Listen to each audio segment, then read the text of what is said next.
नमस्कार दोस्तों, कैसे हैं आप लोग। आई होप एकदम फिट एंड फाइन। तो चलिए हम आज की बातचीत हमारी शुरू करते हैं।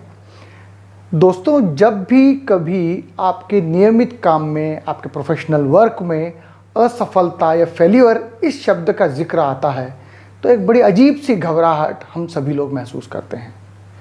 और ये स्वाभाविक भी है। असफलता कौन चाहता है, फेल्यूर कौन चाहता है। हम सभी दिन रात अगर मेहनत करते हैं, काम करते हैं तो हमारा उद्देश्य सफल होने का ही होता है, सफलता प्राप्त करने का ही होता है। लेकिन फिर भी ऐसा होता है कि बहुत सी बार हमारे कामों में हमें असफलता हाथ लगती है। ज़रूरी नहीं है कि हर काम हमारा पूरी तरह से सफल हो ही, भले ही हमने प्रयास 100% किए हों, वो भी हमारे नज़रिए से, लेकिन सफलता नहीं आ पाई। ऐसा बहुत बार होता है। लेकिन सफलता से असफलता और असफलता से सफलता, ये एक साइकिल है और ये नियमित तौर पे चलता ही रहेगा। ज़िंदगी में ये सारे उतार चढ़ाव हम देखते ही रहेंगे। लेकिन ऐसा क्या है कि जब असफलता सामने नज़र आ रही हो तब भी हम प्रयास करके उसको सफलता में बदलें। इसके लिए किस चीज़ की आवश्यकता है, ये सबसे ज़्यादा ध्यान रखने वाली बात है या काबिले गौर है। ऐसे कौन से प्रयास किए जाएं जिससे कि हम असफलता को बदलकर सफलता में कन्वर्ट कर सकें। दोस्तों, मैं एक बहुत ही छोटी सी बहुत सुंदर स्टोरी शेयर कर रहा हूं आप लोगों से। ये एक बहुत ही मोटिवेटिंग स्टोरी है। एक बहुत ही छोटा सा राज्य था और वहां के गुप्तचरों ने आकर एक बार राजा को सूचना दी कि हमारे पड़ोसी राज्य की बहुत बड़ी सेना हम पर आक्रमण की तैयारी कर रही है, तो अब हमें निश्चित ही कुछ कदम उठाने की आवश्यकता है।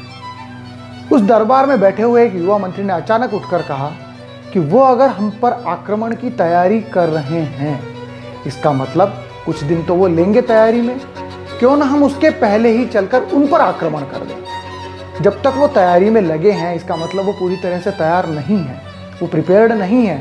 तो अगर ऐसे वक्त में हम उन पर आक्रमण करेंगे तो हमारी जीत के अवसर काफ़ी ज़्यादा हो जाएंगे, काफ़ी बढ़ जाएंगे, क्योंकि वैसे तो इतनी छोटी सेना लेकर उनसे लड़ना करीब करीब नामुमकिन है। लेकिन अगर हम पहले आक्रमण कर देंगे तो हम जीत की कुछ संभावनाएं तलाश सकते हैं। पहले तो सभी ने विरोध किया, लेकिन फिर धीरे धीरे सभी लोग इस बात पर सहमत हुए कि युवा मंत्री का कहना सही है और हमने पहले आक्रमण कर देना चाहिए। राजा ने अपनी सेना को तैयार होने को कहा, अपनी पूरी प्रजा से अपील की कि ऐसी परिस्थिति आ गई है और हम हमारे पड़ोसी राज्य पर आक्रमण करने जा रहे हैं। सेना का आकार बहुत छोटा है, इसलिए जितने अधिक से अधिक नागरिक इसमें शामिल हो सकते हो वो भी हो जाएं। करीब करीब सभी नागरिकों ने अपनी हामी भरी और सेना का साथ देने का फैसला किया। एक तय समय पर, तय दिन पर सेना और सारे नागरिक एक साथ पड़ोसी राज्य के लिए रवाना हो गए आक्रमण करने के लिए। उन दोनों राज्यों के बीच में एक नदी थी। जब पूरी सेना उस नदी पर पहुंची और उन्होंने उस नदी पर बने पुल को पार किया, उसके बाद राजा ने आदेश दिया कि इस पुल को तुरंत के तुरंत जला दिया जाए। सेना ने आदेश का पालन किया और पुल को जला दिया। जैसे ही पुल जला दिया गया, पुल जलकर खाक हो गया। राजा ने अपनी सेना और प्रजा दोनों को संबोधित किया, इस नदी के ऊपर बना हुआ पुल अब मौजूद नहीं है। हमारे पास वापस लौटने के रास्ते समाप्त हो चुके हैं। अब हमारे पास सिर्फ एक ही रास्ता है, या तो हम पड़ोसी मुल्क को युद्ध में हरा दें, पड़ोसी राज्य को युद्ध में हरा दें, या फिर यहीं पर लड़ते लड़ते युद्ध में शहीद हो जाएं और वापस लौटने के बारे में न सोचें, क्योंकि अब उसकी गुंजाइश खत्म हो चुकी है, समाप्त हो चुकी है। सेना ने जोश के साथ राजा से कहा, हम तैयार हैं, आक्रमण किया जाए। उस छोटी सी मुट्ठी भर सेना ने अपनी प्रजा के साथ मिलकर पड़ोसी राज्य की बहुत बड़ी सेना से डटकर युद्ध किया, जबरदस्त युद्ध किया। और चूंकि वो जानते थे कि अब वापस लौटने का रास्ता नहीं है, तो उन्होंने उस पड़ोसी राज्य की इतनी बड़ी सेना को परास्त भी कर दिया, सिर्फ इस एक सोच के साथ कि अब असफलता के लिए कोई गुंजाइश मौजूद ही नहीं है, अब कोई रास्ता बचा ही नहीं है। तो अब या तो मरना है या सफल होना है। तो उन्होंने सफल होकर दिखा दिया। दोस्तों, करीब करीब यही सारी परिस्थितियां हमारे साथ भी जिंदगी में आती हैं।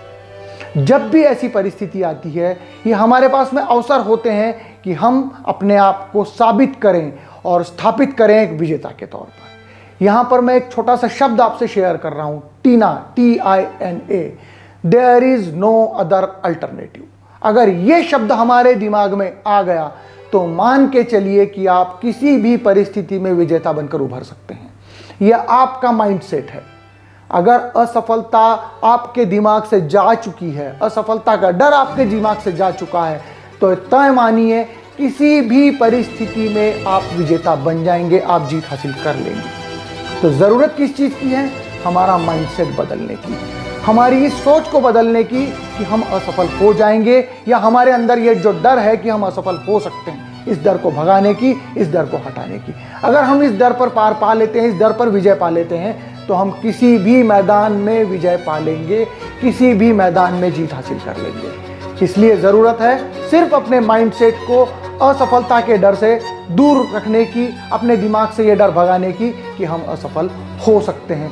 निश्चित ही विजय आपकी है।